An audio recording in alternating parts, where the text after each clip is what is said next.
Okay, listen. I'm not even the type to be in people's business. I'm really not. But I ended up in one of those situations where you see something you can't unsee. And the worst part is, it wasn't a stranger. It was my girlfriend's husband. Like, the same man she defends. The same man she posts.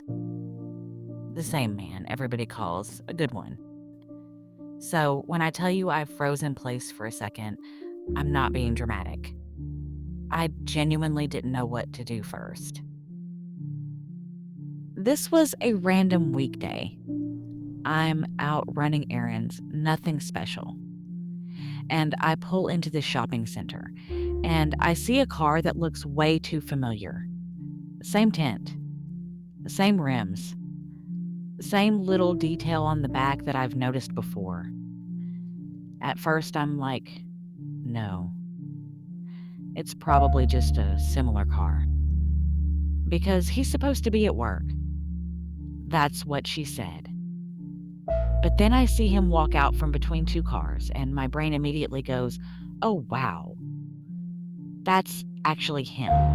And he wasn't alone. He's walking with a woman, and I could tell instantly this wasn't coworker energy. It wasn't family energy. It wasn't even old friends catching up. It was comfortable. Too comfortable. The way she was close to him. The way he leaned in when she talked. The way they were moving was like they'd done this before. And I'm standing there with my keys in my hand, just thinking, this cannot be real life. I'm not proud of this part, but I turned my body like I was looking for something in my bag. You know how you try to act normal when you're actually staring.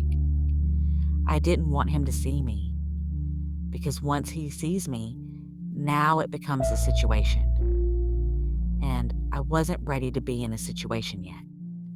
So I just watched long enough to confirm what I was looking at. They weren't rushing. They weren't running into each other. They were together. Walking toward a sit-down restaurant like it was date night. And I'm standing there thinking about my girlfriend. Because she's the type that really loves hard. Like, she shows up. She's loyal. She's proud of her marriage. And I know the second I tell her, nothing is going to be the same. But I also know if I don't tell her, I'm going to feel fake every time I look at her. So I made a decision in real time. I pulled my phone out and I recorded just enough. Not for drama. For clarity. I kept it quick. Just a few seconds of him walking with her. A couple angles so you can clearly see it's him. And I got back in my car and just sat there for a minute. Because now I'm thinking, how do you even say this to somebody? Like, do you call them immediately? Do you wait until they're calm? Do you bring it up gently? Because people don't just hear your husband is cheating and go, wow, thank you. Sometimes they hear it and get mad at you. And I didn't want to lose my friend. But I also wasn't about to protect him. So I text her something simple. Are you free to talk later? And she replies fast. Like, yeah, what's up? Now my chest feels tight because I know what I'm about to do. That night we get on the phone and she's talking normal. Asking me how my day was. Telling me about dinner. And I'm quiet because I hate this part. So I said, I need you to hear me all the way before you respond. And she got serious instantly. What happened? I told her I saw him today, and there was a pause. Then she goes, saw who? Like she didn't want to say his name out loud. I said it. And she said, where? Her voice got low. I told her the location, and she immediately started trying to make it make sense. Maybe he had a meeting. Maybe he had to stop somewhere. And I let her talk because I understand. Your mind tries to protect you at first. Then I said I recorded it. And she went quiet. Not angry. Not loud. Just quiet. I sent it to her while we were still on the phone. And I could literally hear her watching it. Like her breathing changed. And she said, "That's him." I said, "Yeah." She said, "Who is that?" And I didn't even have an answer. All I could say was, "I don't know." But it wasn't innocent. She started crying, but she was trying to keep it together. Like she didn't want to feel embarrassed.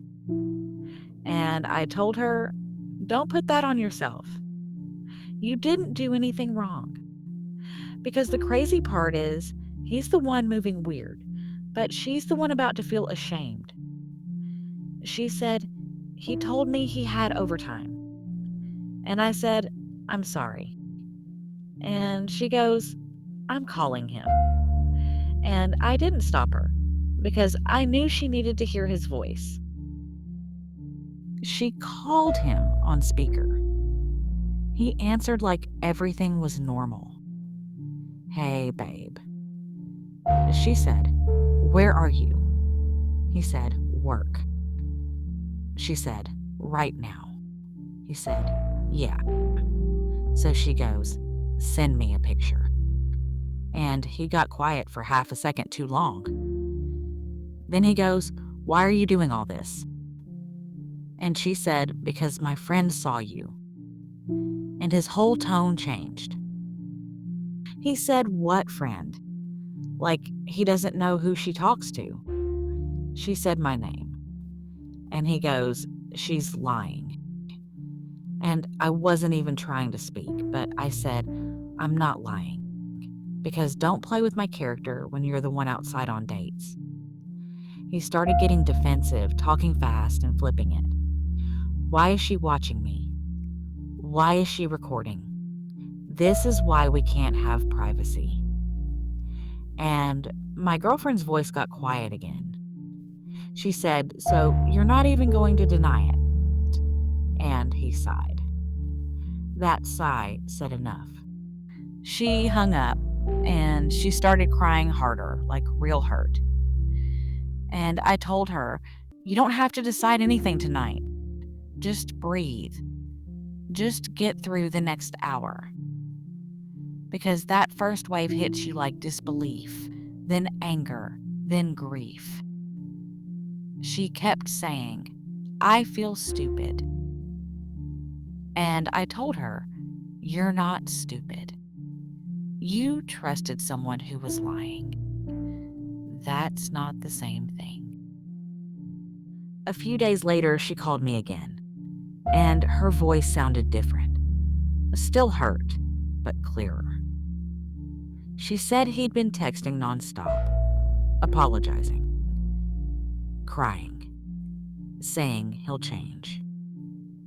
And then she said, "He told me to stop listening to you." And I just paused, because of course he did. People like that don't want you around anyone who sees the pattern.